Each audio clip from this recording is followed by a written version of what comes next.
Biggest takeout is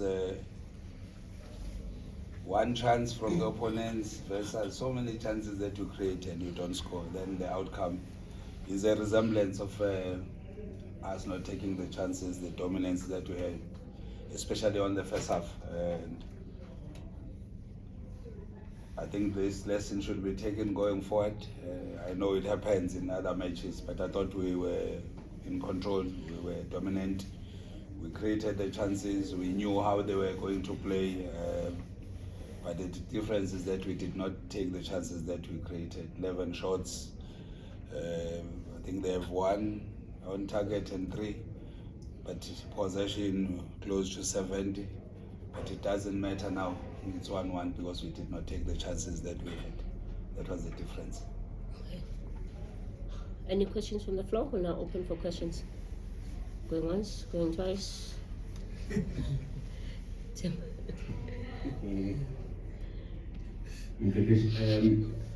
I'm just looking at the season, how it went. How can you sum up your season as Orlando Pirates? And also, just out of interest, how do you keep players motivated, knowing very well that there's nothing much really to play for, and still get the performance like they did tonight?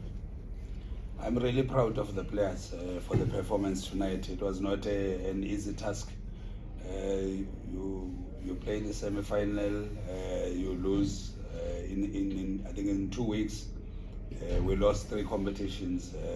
They lost a coach who has done well for the club, who has been very close to them.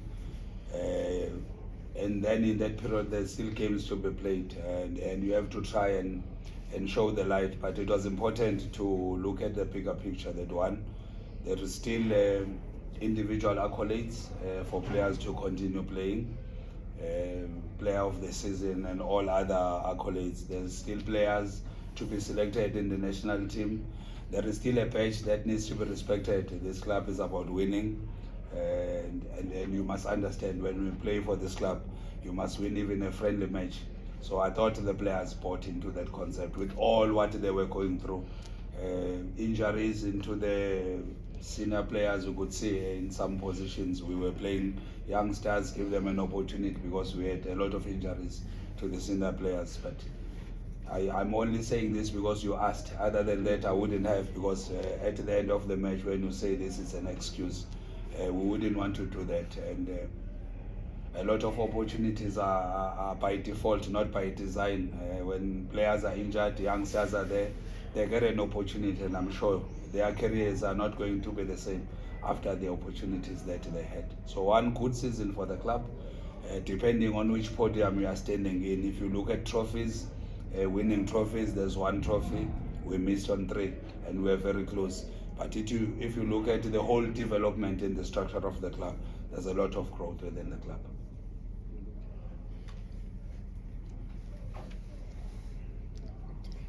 Coach, congratulations to the game. I'm taking you back from the last interview when you said, why reinventing the wheel? Why fixing what is not broken? And today's game, I watched it with keen interest. And I realized that something big is coming for 2025, 2026. And one would say, if I was sitting, someone would say, something's definitely happening. Even the set piece that you took, I realized reinvention of some sort. I thought it wouldn't have been wise for us with 4 games to go, try and change a lot of things, but we did try and reinvent. You cannot play the same game plan for different opponents. So game plan, it will be different, but the behaviors we try to not to confuse the players. Really keeps with, in moments it gets into the pocket, you do that. If you play against a three-man defense, you take away the reference. So Radio Pan is not sitting with them, he's lower, then you get width from the side. It's the same structure that we were doing before, because if you try and something new, there's no time to train. If you were to ask me how many training sessions we had, maybe we had 4 training sessions in the whole period that we have been here. It's a lot of analysis. So even if you wanted to change, they wouldn't have had time to effect the changes. But I'm still proud of this group. It's a very good group, a prepared group, and the club should pride themselves for having players of this caliber. Coach, Sia from Kickoff, there's been a bit of praise for a lot of praise for the younger players in the team, but how important have the senior players been to this group, the likes of especially in a team like this where there's an influx of young players in the dressing room? How is that dynamic played out? The club is blessed with good leaders, not only Sibisi. Thapelo Xoki is one good human being that I've met in my football career as a coach. Selfless, supporting the young players, giving them direction. Miguel Team, Sibisi, Maela. Maela has been a captain who has not played many games, but he is always there to support and give direction to the players. For whatever reason, at this stage of our season, I thought we were blessed with a lot of senior players. If you have a lot of senior players in your team, two things can happen. They can either help the team to grow or they can suffocate the team. Other teams, it has been the opposite, but I think our group has assisted the youngsters to try and adapt quickly. Coach, Maela from CBC.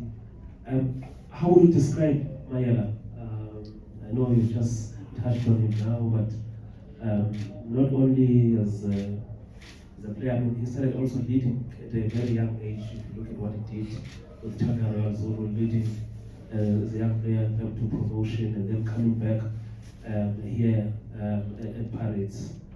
How would you describe him, especially in the last part? I guess it takes more than just leadership.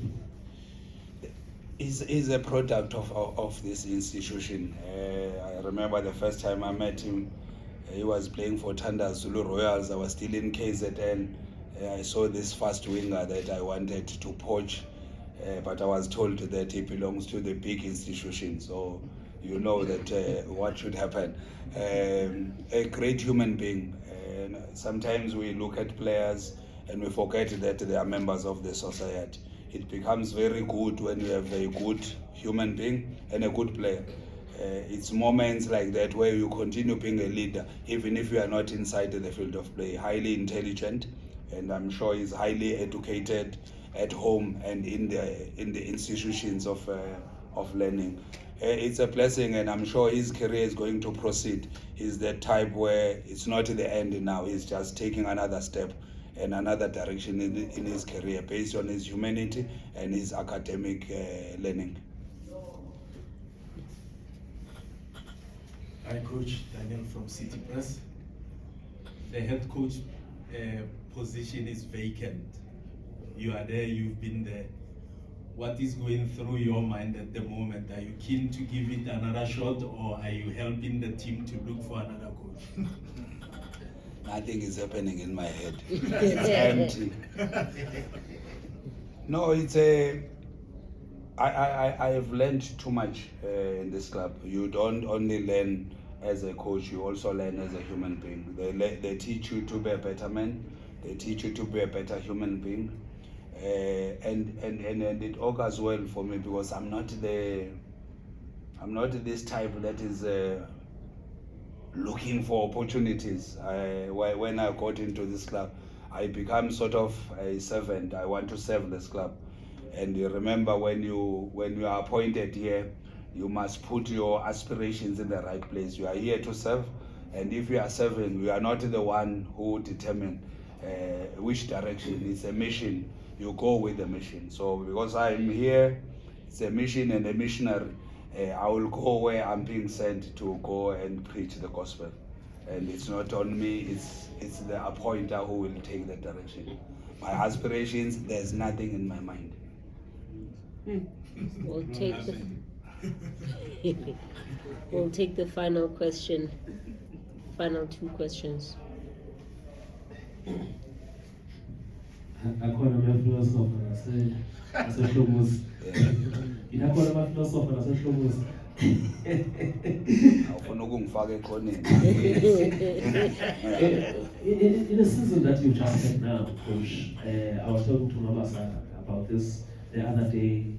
I mean, record number of wins, and even when this club achieved double treble, didn't get this number of wins.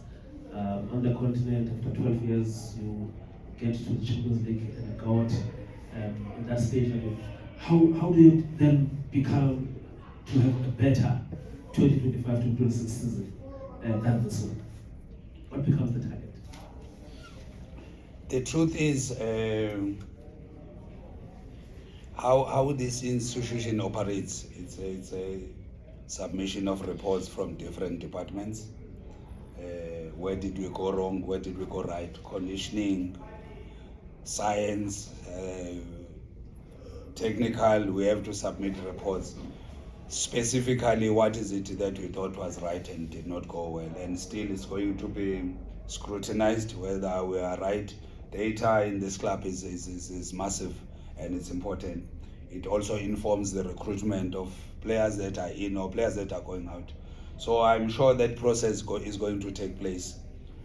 After that process, answers will be there. Where should we improve? Which players needs to be recruited? Which players' contracts are renewed? The whole process. But I trust that process because in the beginning of the season, that's the same process that we went through. Identified areas of weakness and strength, and then we worked on that. Hence, there was improvement. I'm sure if the same process were to take place, we are going to be better. I'm confident on that side. Final question? Just I don't know whether it's one of those where it becomes a compliment more than a question. The youthful side that you have now has been a revelation to South Africa, especially with the Orlando Pirates fans that came into the stadium and actually any other stadium. What are the plans when it comes to all these about 8 to 10 youngsters that you have, the under 20s, that game that you have for them going forward? Because at this time, I can tell you now that younger players get scared when it's this time where other new players will come in where they are not sure of their future. Something that you do work on, seeing that they're still young, and the influence of the fans having to do what you have done with the youth. If I were to make reference, I think there was a team that was coached by Coach Papic, that had the Kif Leremis. I'm sure they were also adopting the same approach of youngsters. Pomoto Manenze was part of that group. So Tugu Makanya, that group. I think the type of football that is played needs a lot of energy. And you get that from youngsters. If you coach them structurally and give them the support, I think it's better to use them than to recycle players that have played for a lot of teams. It's my personal opinion that I'll rather teach a youngster, a Selepi, how to play, and still there's still room for improvement, than trying to get somebody who has went to so many clubs and be exposed to many coaching philosophies and try and transform him to be better. For me, it's a gain for our club to get youngsters. Celeb is no longer a youngster after now. Rele has done it. They are already Radio Pan. I thought he did so well today. So for me, it's gains than worries of what will happen next. We gain more Pirates. I can guarantee you now they've got options. If we're to go on the market and buy, do you go and buy strikers in all other countries in Africa, or do you try and groom Radio Pan? And I thought the approach from the club is the right one. There's gains than the report that says how many players are needed. I'm sure 5 or 6 young players will be ready to take and assume positions. Others need further development, but it will be decided at the right platform.